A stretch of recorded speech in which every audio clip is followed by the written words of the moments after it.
On the night before my wedding, I overheard my fiancé whispering with his friends, saying, "She's such a naive girl, she'll never suspect a thing." The next morning, as he stood at the altar, I walked in but not to marry him. Instead, I had a surprise that made him fall to his knees. I, 28F, thought I had found my fairy tale ending with my fiancé of 3 years. We had planned the perfect wedding, invited 200 guests, and I had spent months perfecting every detail. The night before our wedding, I was staying at my childhood home while he remained at our shared apartment with his groomsmen for their final bachelor celebration. I had forgotten my phone charger at the apartment and decided to surprise him by stopping by around midnight to grab it. I used my key quietly, not wanting to interrupt their fun. The living room was dark, but I could hear voices coming from the kitchen. As I moved closer to retrieve my charger from the bedroom, I heard my fiancé's voice clearly through the thin walls. He was telling his friends about his real plans for our marriage. He explained how I came from a wealthy family and had a substantial trust fund that would become accessible to him once we were legally married. He described me as naive and trusting, someone who would never question his financial decisions or notice when money went missing. His friends laughed as he detailed how he had been playing the perfect boyfriend role for 3 years, waiting for this moment. The conversation continued as he revealed his intention to gradually drain my accounts and then disappear with his ex-girlfriend, who apparently had been in on the plan from the beginning. They had been meeting secretly throughout our entire relationship, and she was supposed to join him in another country once he had secured enough money. He even joked about how I would probably blame myself for his departure and never suspect the truth. I stood frozen in our hallway, listening to the man I loved reduce our entire relationship to a calculated financial scheme. Every sweet moment, every promise, every time he had held me during difficult days, it had all been an elaborate performance. The worst part was hearing his friends congratulate him on his patience and acting skills. I quietly left the apartment and drove back to my parents' house, my mind racing with anger and betrayal. But alongside the hurt, something else was building inside me, a cold determination for justice. I had always been underestimated because of my trusting nature, but I was far from naive when it came to protecting myself. I spent the entire night planning my response. By morning, I had made several phone calls and set everything in motion. I got ready for the wedding as planned, putting on my dress and having my hair done, but my intentions had completely changed. The church was filled with our families and friends, everyone expecting a beautiful ceremony. My fiancé stood at the altar in his perfectly tailored suit, probably calculating how much money he would soon have access to. His best man and groomsmen flanked him, the same men who had laughed at his deception just hours earlier. When the music began and the doors opened, I walked down the aisle as planned. But instead of carrying a bouquet, I held a folder containing printed screenshots of text messages, bank statements, and photographs. I had spent the early morning hours gathering evidence with the help of a private investigator I had hired months earlier for a completely different reason.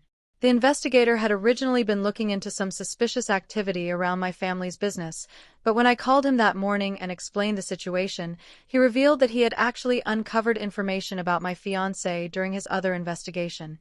My fiancé had been making inquiries about my family's financial status and had even attempted to access information about my trust fund through questionable means. As I reached the altar, I could see the confusion in my fiancé's eyes. He whispered asking what I was doing, and I simply handed him the folder. His face went completely white as he recognized the contents.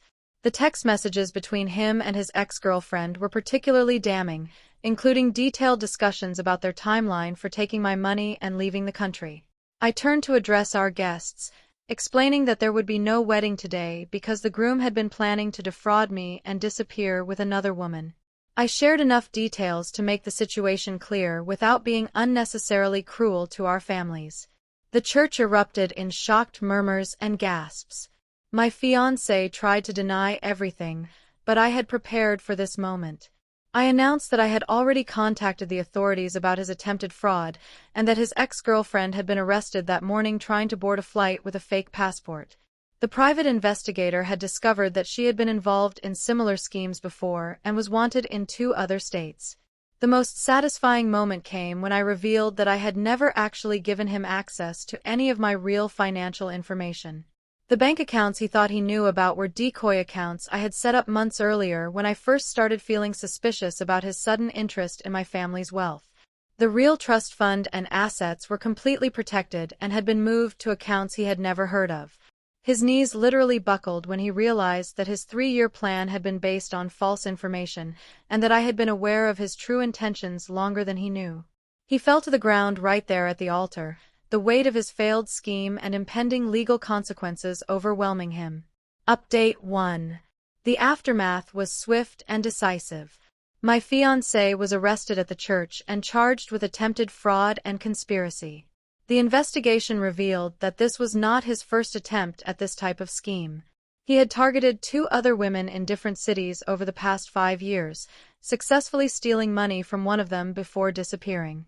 His ex-girlfriend, who had been arrested at the airport, provided additional evidence in exchange for a reduced sentence. She revealed the full extent of their plan, including how they had researched my family's business and social connections to better manipulate me.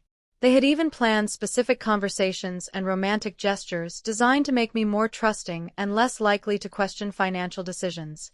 The most disturbing revelation was that he had been documenting our relationship for their amusement, keeping a detailed journal of how he manipulated my emotions and gained my trust.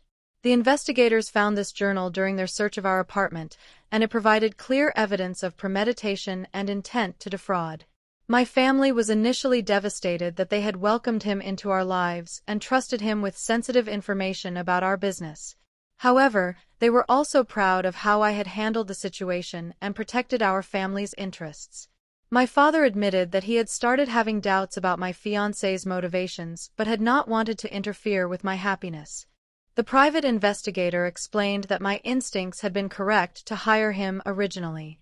While investigating potential corporate espionage at my family's company, he had discovered that my fiancé had been asking questions about our financial status and had even attempted to bribe an employee for information about my personal accounts. Update 2. 3 months after the failed wedding, the legal proceedings were moving forward rapidly. My former fiancé pled guilty to multiple charges including attempted fraud, conspiracy, and identity theft.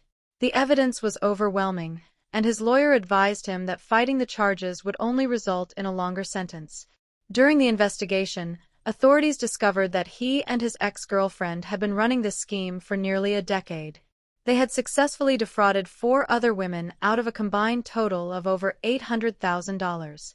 2 of these women came forward during the trial, sharing their stories of how he had gained their trust and then disappeared with their savings. The most shocking discovery was that his entire identity had been partially fabricated. His real name was different, he had lied about his education and career background, and even his family history was mostly fiction. The man I thought I had known for 3 years was essentially a complete stranger who had crafted a persona specifically designed to appeal to women from wealthy families. I testified during the trial, describing how he had gradually gained access to information about my finances and family business. The prosecutor used my case as an example of how his methods had evolved to become more sophisticated over time. Unlike his previous victims, he had invested years in building a relationship with me because the potential payoff was much larger. The trial received significant media attention, partly because of the dramatic scene at the church but mostly because of the scope of his criminal enterprise. Several news outlets contacted me for interviews, but I declined most requests, preferring to maintain my privacy during the legal process. His ex-girlfriend received a lighter sentence in exchange for her cooperation, but she was still sentenced to 3 years in prison. During her testimony, she revealed that she had genuinely cared for him at one point but had become trapped in the scheme when he threatened to implicate her in previous crimes if she tried to leave. Update 3.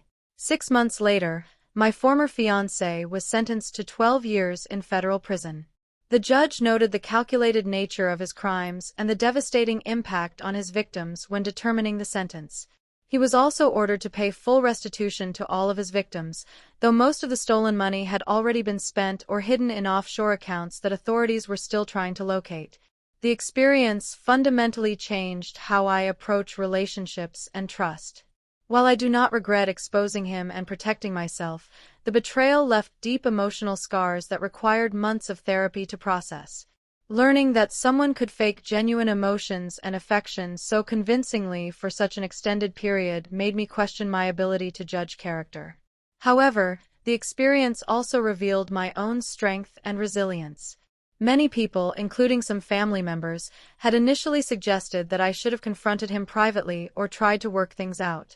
But I knew that his actions required serious consequences, and I was proud that I had the courage to expose him publicly and pursue legal action.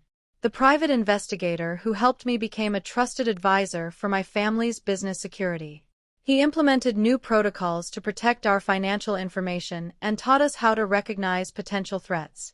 He also helped me understand that my instincts had been correct all along. I had subconsciously noticed inconsistencies in my fiancé's stories and behavior, which was why I had originally hired the investigator. One unexpected positive outcome was connecting with the other women he had victimized. We formed a support group of sorts, helping each other process the experience and rebuild our confidence. Two of them had never reported their cases to authorities because they felt ashamed and blamed themselves for being deceived. Our group encouraged them to come forward, which strengthened the case against him. The wedding venue, caterer, and other vendors were incredibly understanding about the situation. Most of them refunded our deposits or applied them to future events.